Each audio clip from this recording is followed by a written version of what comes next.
Welcome in, everyone, to another episode of Never Chalked, where it is never chalked.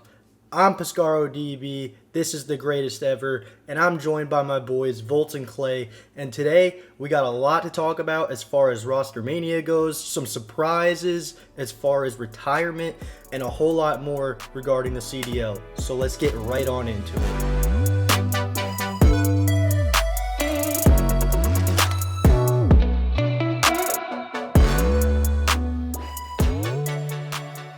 So we're starting things off with probably the biggest surprise of the offseason.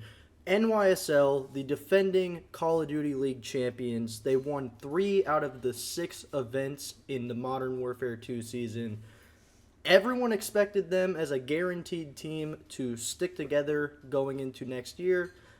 And then we got the news that contract talks fell through with Priesta, and supposedly, not official yet, they will be signing Sib to take his place. Starting with you, Voltz, first of all, do you think they needed to pony up and pay their guy and keep the championship team together? Or is Sib a potential upgrade at that flex position? Man, that's a great question starting out. First, I will say it was a bit surprising because, wait, is this the first time that a championship team has made a change after they won champs? Is this the first time that's happened? I think so. I know at least for the CDL era, if you don't include the fact that Empire had to drop Clayster because of the switch from 5v5 to 4v4. Right. Overall, in all of competitive COD, I'm not exactly sure, but I'm pretty sure if it has happened before, it maybe was like one other time. It's a very rare occurrence. Yeah, so it's interesting that they're doing that, right? So, in my eyes, if I'm running it as a GM, I'm thinking, do whatever it takes to keep the same team. Obviously, games are different each year, but you want to keep that consistency going into the next year. You obviously know the team meshes well together if they won champs. Not only did they win champs, they won 2 other events this year, and you're not keeping that same team.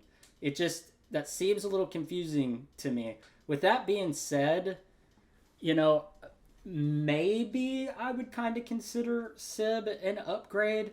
I would say at least at the slaying power, which is kind of what I would say Priesta maybe was his weakest attribute potentially. But we all know that when Priesta was playing at the top of his game, like, the subliners honestly looked borderline unstoppable. So it's just, I don't know, man. I've got really mixed emotions, like mixed feelings about this decision and why you wouldn't want to keep a championship caliber team together. I understand you still have 3 out of the 4, and probably, arguably the top 3 of the team, but it's still interesting to me, man. I don't know. I truly don't know how I feel about it. All right, and now, Klay, I want to switch it over to you and kind of flip the question around, because I kind of posed it to Voltz in the sense of, is Sib an upgrade over Priesta? But a concern that I've seen a lot of people have is that if you look at how Priesta played on NYSL this past year, he was very much willing to sacrifice his own stats for the success of the team and kind of be that dirty work player, if you will.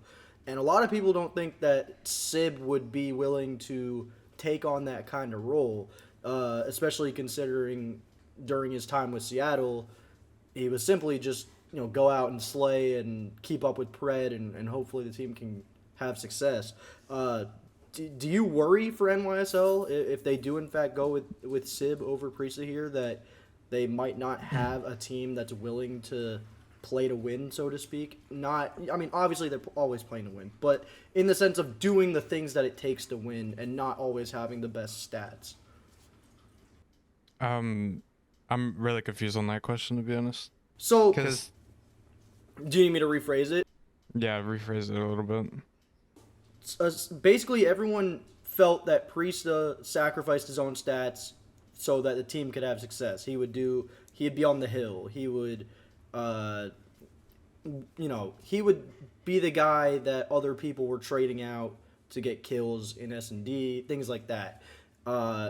And people are worried that switching Priesta out and bringing in Sib, that all of a sudden now NYSL is not going to have a guy that's willing to be that dirty work player. Do you think that is a possibility for them to not have as much success for this upcoming season? I think just somebody might have to make like a role change, I guess. I could see Skies playing on Hill, like, but I don't think Sib is gonna struggle with this team at all, honestly. I think Skies is gonna slow down a little bit more, and Sib's gonna take his spot, basically. That's just my opinion, but I don't know. Voltz, do you feel any certain way on that side of things? Well, I mean, I'm glad you brought that up because that's kind of how I was feeling. I was like, where Priesta was lacking was the slaying department, but there again, it's kind of like, was he really the guy that was asked to do those things, or was he truly struggling? I would think that he was the one that was asked to do those things when you're matched, when you have teammates such as Skies and Hydra that can take up the bulk of your slaying. Kind of bouncing off of that though, whether or not Sib would be willing to do that or not, I almost don't really know if that matters when you have a guy like Kismet that really is willing to do whatever it takes to win, right? Like that dude can go out and slay out. That dude is willing to do whatever it takes to win. So maybe in a sense, like this could work out in their favor where Kismet's like, hey, I really don't have to focus on slaying anymore. I can be the dirty work guy. And maybe it works out better for him. I don't know. It's definitely a good question, though. So it's they're definitely two different style of players, Priesta and Sib. But what works best for the subliners as a core, that's the main question that needs to be answered. For sure. And I really do feel like, Sib obviously is a very talented player. And like you guys said, maybe Skies could take on that more objective role, or Kismet could. But speaking on Kismet, he technically has not re-signed yet. He was due for an extension at the end of this season, and at least to public knowledge, he has not signed said extension. One would have to assume he's testing the open market, considering he just won champs and just got MVP at champs, and I mean literally said like, I'm gonna take this match over, and then followed it up and did exactly that. I mean, do you guys think there's any chance, now that the roster has technically already broken up with Priest on his way out, do you think there's any chance that they maybe lose Kismet too? That's actually interesting. So I didn't know that until you just told me. I was actually under the assumption that Kismet was 100% coming back. And in fairness to what you said, like in fairness to that, it's assumed he will end up signing the extension, but he just technically hasn't yet. Okay, I'm going to be completely honest. Like, as much as Hydra did his thing, I think the subliners would make a huge mistake if they let Kismet walk somehow. Like, I'm just throwing the bag at Kismet because he is ultimately the leader of that team, willing to do whatever he wants and put up that champs performance like on top of all the other things that he's good at. Wait, why? I think we should have brought that up first though, because Priesta was kind of that do it all, like all the dirty work. They're dumb for even getting rid of him. Like, offer him whatever he is asking for, because he was willing. Yeah, he was willing to do whatever to risk his stats, and Kismet too. Like, I mean, they should keep this team. This team was really, really good at the end of the year, and I just don't understand why they're not. Like, maybe there's some internal issues that maybe Priesta was having some arguments with the coaches, or something had to have happened after they won champs that they just didn't want to re-sign him. Or maybe he is asking for like Hydra numbers or like something, but they definitely need to re-sign this guy. Well, see, my thing is I thought the whole point of like Priesta not signing was because they threw the bag at Kismet already. So Finding out that information, like, I don't know, man. If I'm the subliners, I'm freaking out now. That you somehow couldn't sign Priesta, and you still technically haven't gotten Kismet. I know you said the assumption is that they're going to, but if I'm them, like, that's definitely number one priority now. Oh, absolutely. I think, I mean, again, the likelihood is that they will, and I think that is by far their number one priority. I would make sure that Kismet's locked in before I go ahead and sign Priesta's replacement, because you want to keep as much of the core of that team together as possible. This was arguably the most dominant team in the CDL era since Cold War phase, in terms of how many events they were able to win and just their consistency. And then not to mention they put up historic numbers in that grand finals at Champs.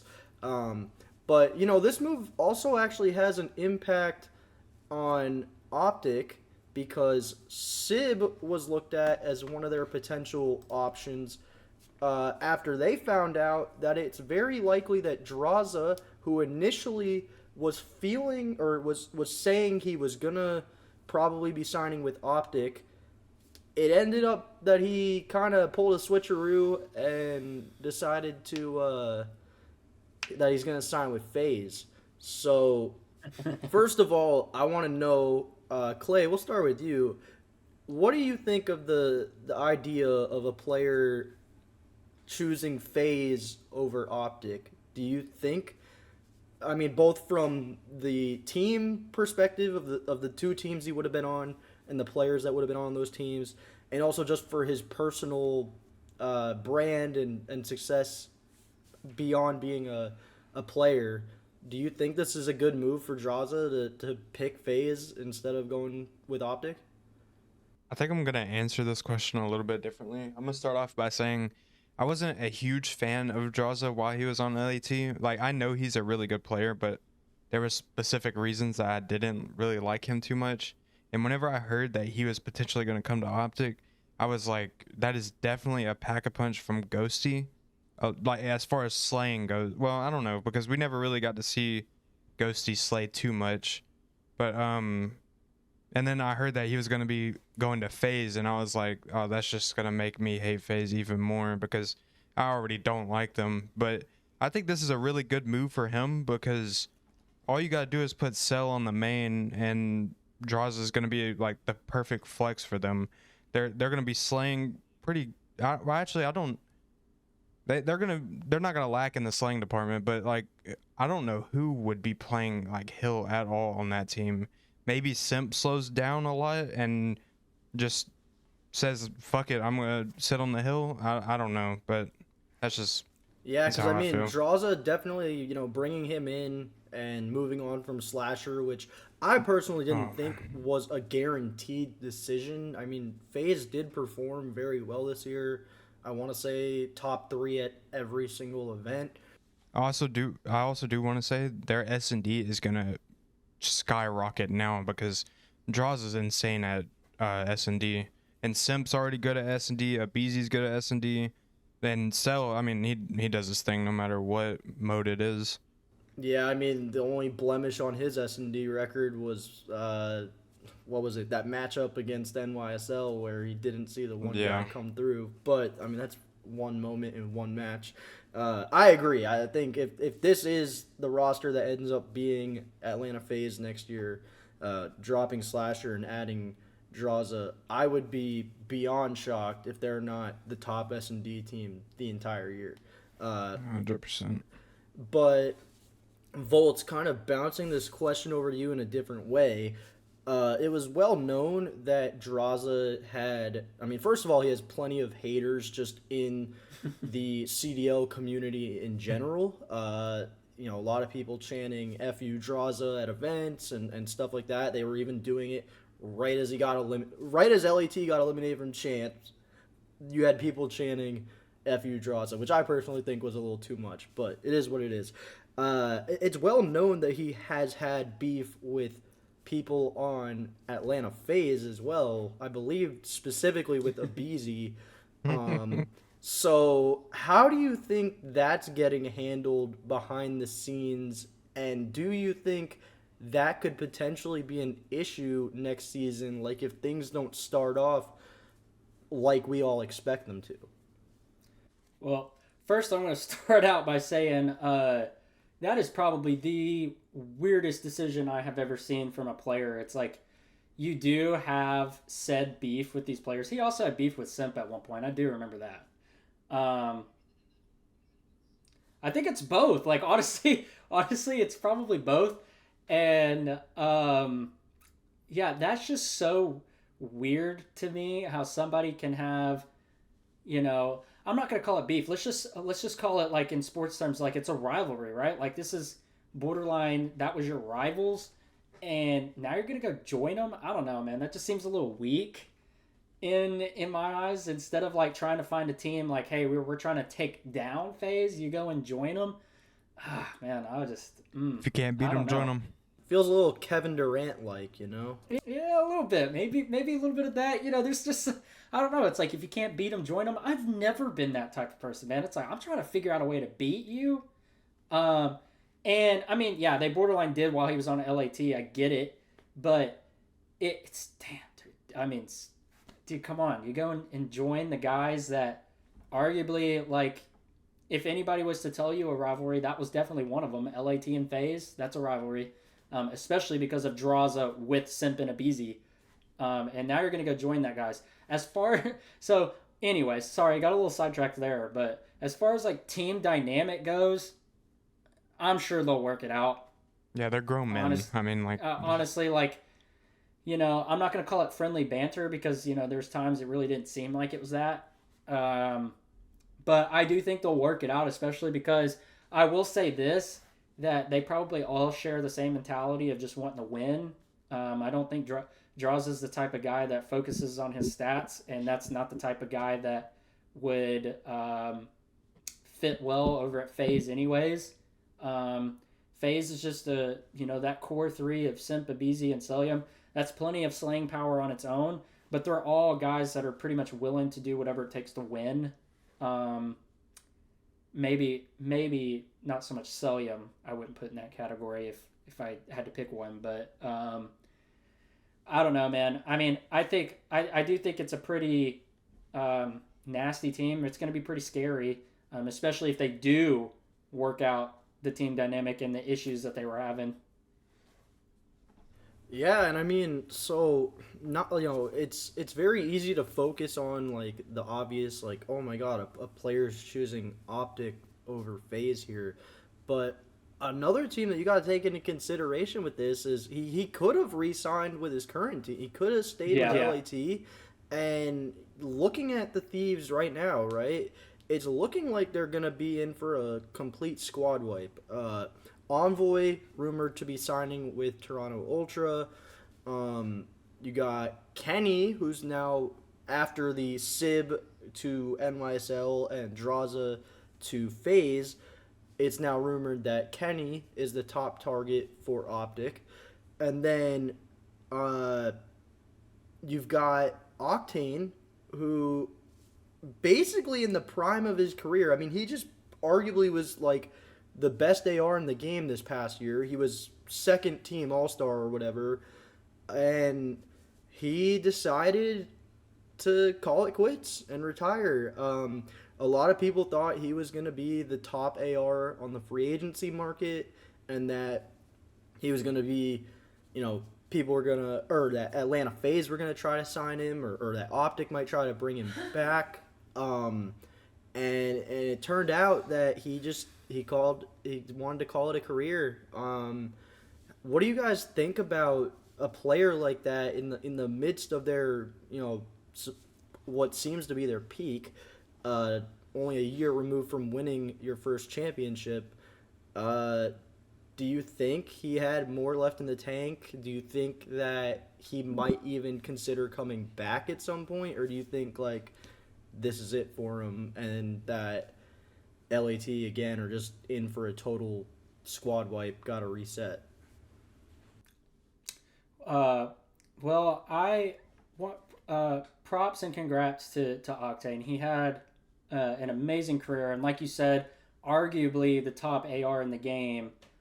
this past year. He's definitely in the conversation. If he's not considered it, he's in the conversation for it at least, which is crazy to think about that, off of a brilliant year like that. I know they didn't place so well at champs, but to just call it quits, yeah, a little shocking. I didn't see it coming. Definitely think he had more in the tank.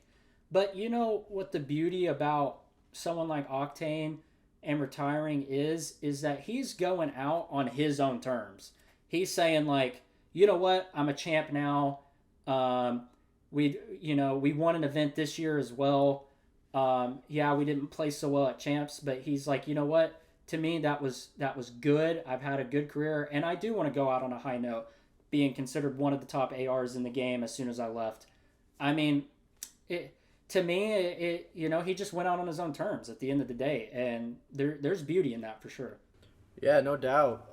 Klay, did it surprise you at all when you saw that he was being courted by the two top teams in free agency, if you will, OPTIC and FaZe, and instead he just decided to go ahead and retire?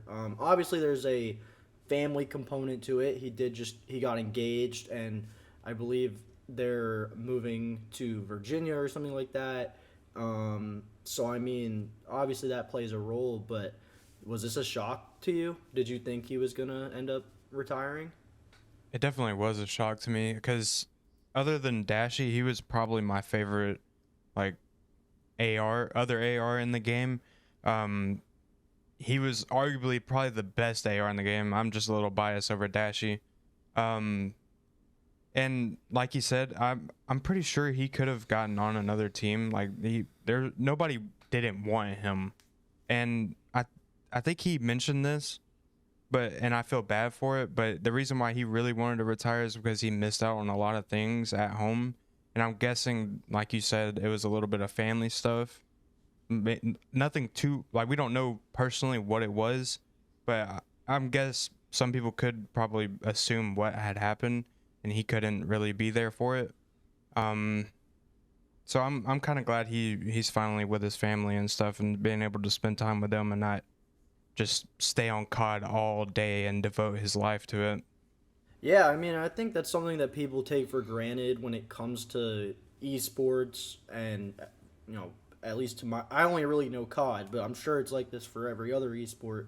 The amount of time that goes into scrims and VOD review and just insane. all the stuff that they do outside of just playing the actual game, it might even be more time demanding. You could argue like up there with like regular sports. I'm not trying to say that's a fact, so I'm gonna disclaim that there. But I mean, it is a very time consuming thing, and sure, yeah, they're just sitting at their desk, but again, they're focused on their team, the game.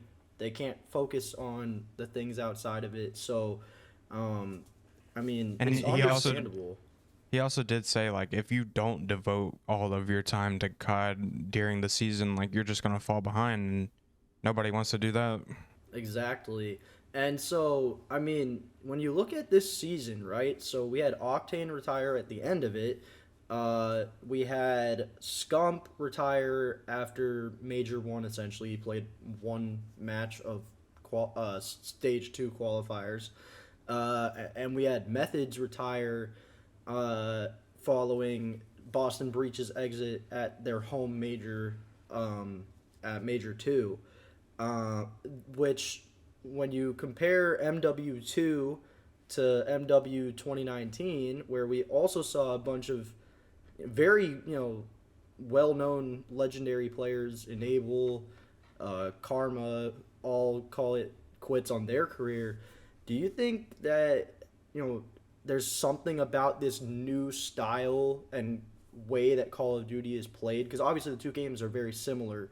Do you think there's something about it that just has these players that have been playing for 8, 9, 10 seasons or whatever it may be, that they just don't want to play it anymore? Because I mean, even Formal didn't even want to give MW2 a try, or he didn't want to give Vanguard a try because that also plays very similar. He called it quits after Cold War and switched to Halo, and obviously has had success there. But Voltz, do you think these games are the reasons a lot of these guys are retiring, or it's just they're getting older and they think it's time to retire? So I do think the games contribute a little bit, but if I'm being honest, man, I just think we're just at that point in these players' careers where you know it's just they see it how we would in all these other sports. It's just that it's the younger players' time to come up, man. I mean, you've been doing it for so long, you just kind of get tired of it, right? I mean, it's just like regardless of how great the games were, maybe that would have influenced someone like Octane to stay a year or two longer. But I do think ultimately it's just they're just tired and they're done. They're also ready to see the new generation of players. And I don't know. I just think it's kind of like how life works, man. I mean, it's just like it's clockwork, and it's just that time for these set rounds of players. We knew it was going to come at some point. You know, they can't just play forever. And you know, maybe they're going to start pursuing, like kind of like what Klay said and you said, like things you know that they've always wanted to do. Like I know Octane is super excited about starting content and really focusing on that. Scump was too, and yeah, and methods, and it, you know, that's just it's probably going to be better for like their mental health. It's going to be something they probably really enjoy. Now, as a yeah, and as a competitor, like you're always going to have that feeling of, oh, what if I come back? What if I do this? What if I stay in another season? That's always going to be there. Like regardless of when you retire, it does not matter. That will always be there. The thing is as I kind of mentioned earlier, these guys are going out on their own terms, and it just seems like it's just natural. Like these things were meant to happen. They're supposed to happen. You know, yeah, it sucks that you got really big name players this year, like Scump and Octane and Methods. But man, it's just time. And then like now it's time for this younger generation to come in here and prove something. Yeah, and I mean, not to mention we've had other players too, maybe not as well known to the general COD community, but Zero, who had been playing for the London Royal Ravens, he announced his retirement. He had been benched during the season and never got called back up. One would have to assume that he wasn't really getting any looks at being in the CDL for this upcoming season. I can't confirm that, but knowing the grind of challengers and once you make it to the big leagues, you probably don't want to see yourself get moved down. I think that also plays a big role in it. And I mean, we saw some challengers players retire too. Pander, who had spent time in the CDL and has been a pro for a while, he announced his retirement. Denza, who was a top amateur in, I want to say either the EU or Spanish scene, he announced his retirement. He never got called up to the big leagues. I mean, it's a freaking grind, and with there not being like a true path to pro, if you will, like some of these other sports, do you think that also is a big problem that we have, and it's something that needs to be addressed? I'll start with you, Klay. I'm gonna be honest. I don't really like the CDL like franchise shit. I don't like any of that. And I think there's just so many challenger players that it's hard to get recognized now unless you're like absolutely frying or your team is winning everything. So a lot of these guys that have been in challengers for a while and they're not really proving too much down there, they're not really gonna get called up unless they have like they're making friends with CDL pros. Because the way Octane put it is just everybody's getting grouped up and then they're finding an org that wants to I guess sign them, because he said, I can't remember what the players, but he said all of them get together and then reach out to like Rocker or Boston or what other teams are looking for players and just getting on a team. So that could be why they're not really getting signed down in challengers, because they just don't know how to talk to the pros. But I just don't like it at all. Well, kind of bouncing off what Klay is talking about, I had mentioned it in another episode before, but it's like we really need to define what challengers is supposed to be to the CDL. Like when you have like the NBA and how they have the G League, and we talked about all these other sports that have things like that. I really, and maybe, we'll talk about this in another episode. We've said it before, but some kind of concepts to where it's implemented that way too. Maybe they have their own kind of draft and they have their sub teams that compete in challengers as well. And, that's one way for people to get recognized, and that would low key kind of be a path. Obviously, there's little nuances that would have to go into it, and how would you organize it and all this stuff. But, for having a path to the CDL, yeah, there really is no clear-cut path.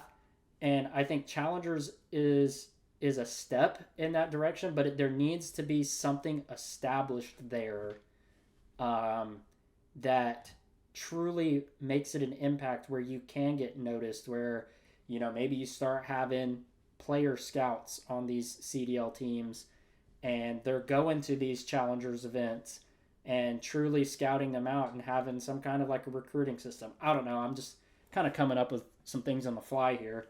But I think they need to implement something there to where challengers actually, I'm not saying this in a bad way, but where challengers actually mean something for these people that are competing in it. And again, yeah, we'll probably talk about that in another episode where we can come up with a hypothesis. But I think if we're definitely not going to go back to the CWL, I think challengers should at least have a play-in. Like every major, they should have a play-in. Like they all play against each other, and whatever like the top 4 or 5 challenger teams are, they have a chance to compete on land at the majors. I think that's how it should go. I'm gonna say, to add a final thought to this and to wrap things up here on this topic, and obviously, like you said, Voltz, we can do a way deeper dive on this part of the discussion in a future episode. I almost feel like you need, like, definitely what you said, Klay, where there needs to be the ability for these teams to place into these CDL events, because I mean, winning a Challengers Elite or winning a Challengers Cup or whatever, or even winning Challengers Champs, it's going to get to a point where these players don't care enough because it's like, great, I proved I'm a top AM, but now I don't get a chance to show that I'm worthy of being in the big leagues because I can't get called up for whatever reason. Personally, I think it would be really good if we brought back game battles or some other format like that, where like almost like a separate entity is running the amateur scene for Call of Duty, obviously still following all the same rules and stuff as a CDL, but that way you have something that's a lot more like dedicated and focused to building up and developing that scene and keeping it more like organized and, shall we say, professional, because I'd say right now it's far from it in a lot of ways. And personally, I just think, I mean, you look at the big leagues, or you look at pro sports, right? The NBA, like, yes, the G League is owned by the NBA, if you will, but there is its own entity and its own set of employees and stuff that help run the G League operations, and all the different teams have their own, people running operations and stuff like that. I mean, having the CDL be in charge of challengers, I just think it's too much for them to handle to keep it competitive and keep it interesting, that they would benefit from potentially bringing in another organization or, thing such as game battles to run the events. Because I know that's what they run them on, I'm pretty sure.